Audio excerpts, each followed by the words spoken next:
everyone, my name is Aarti. Welcome to South Connect. This is our weekly show where we round up some very important and interesting news from across 5 states of southern India. Let us begin with Karnataka.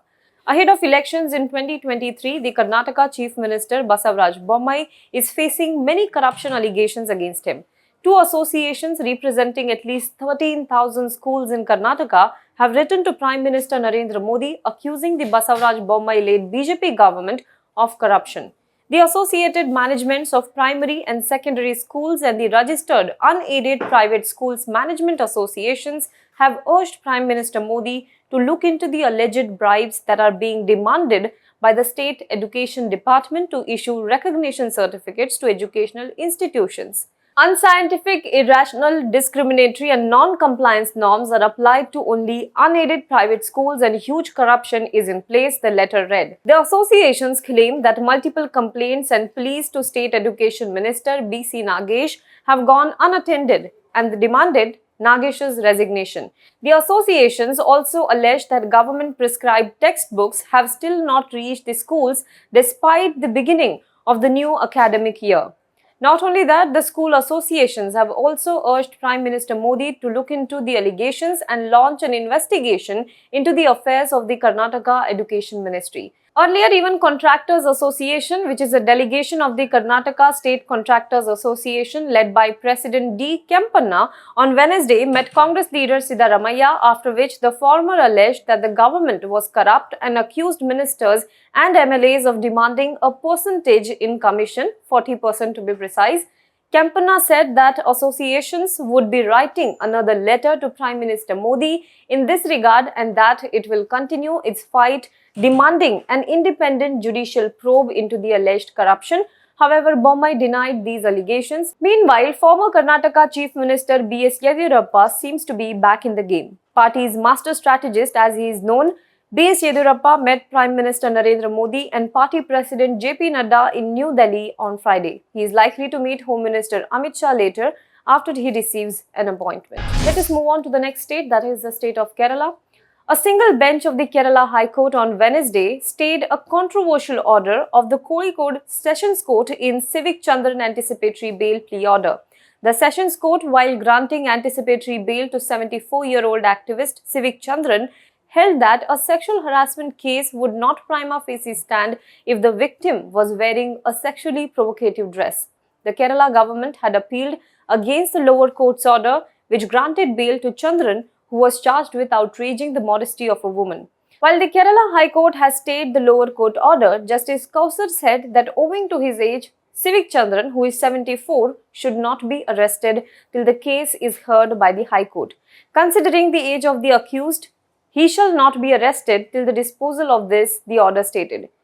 Now let us move on to the second news from the state of Kerala. Amid a standoff between the Kerala government and Governor Arif Muhammad Khan, the State Assembly on Wednesday tabled the University Laws Amendment Bill 2020, which clips the powers of the governor in appointing vice-chancellors to universities.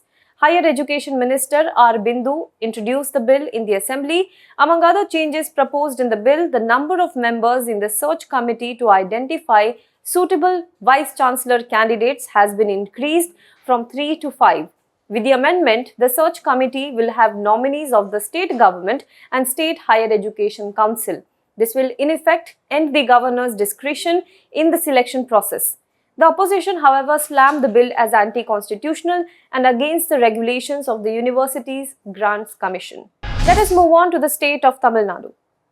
India struck down the age-old Section 377 few years back, but as far as the LGBTQIA+ community is concerned, the reforms and acceptance in the society is still a long process.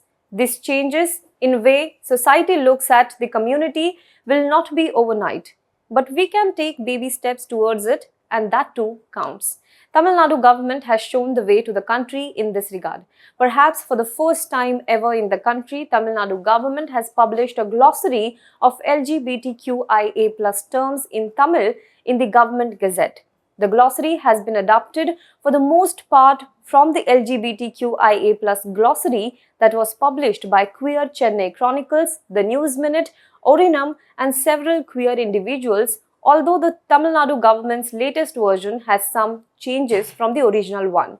The move comes on the back of a series of judgments given by Madras High Court Justice Anand Venkatesh to improve the lives of LGBTQIA+ people in the state. The High Court had asked the government to come up with a list of terms in Tamil for the media to use in order to stop derogatory references to the community and the persons belonging to this community.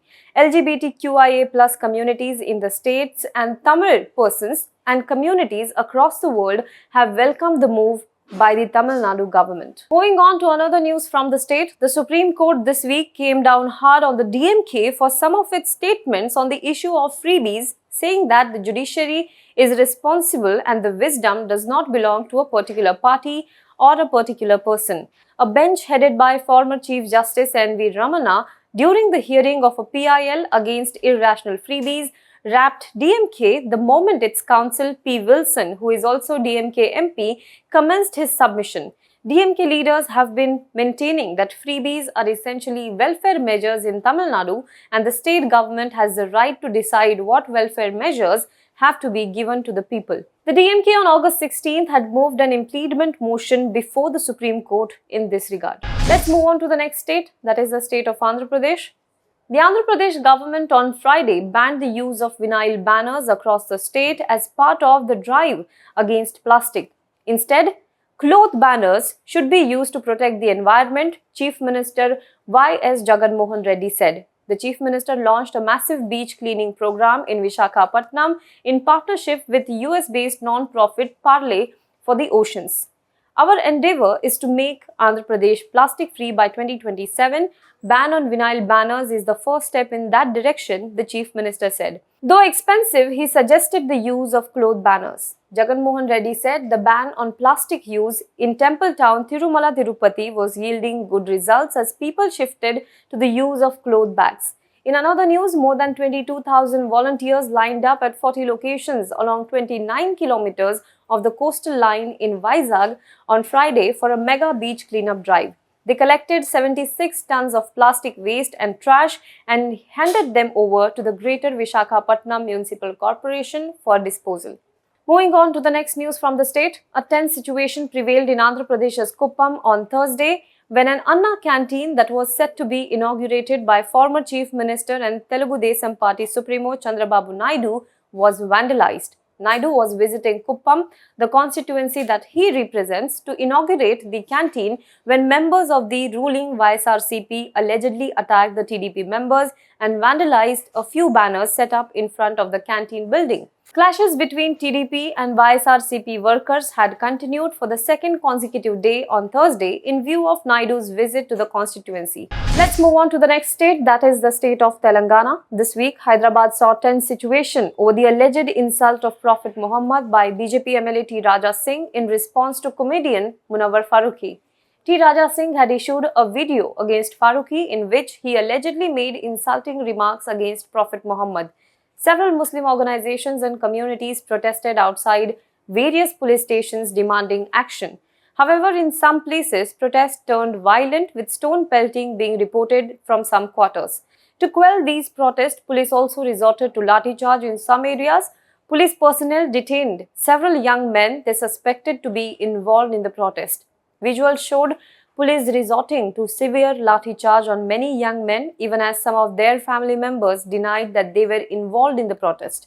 Several allegations have surfaced of police personnel using excessive force and in some cases barging into people's homes to detain suspected protesters alleged to have resorted to violence. Meanwhile, Sar Tan Se Juda calls were also reportedly given in the protest. Syed Abdahu Kashaf, the Hyderabad man who was seen in a viral video leading slogans calling for the beheading of MLA T. Raja Singh, has been arrested by the police.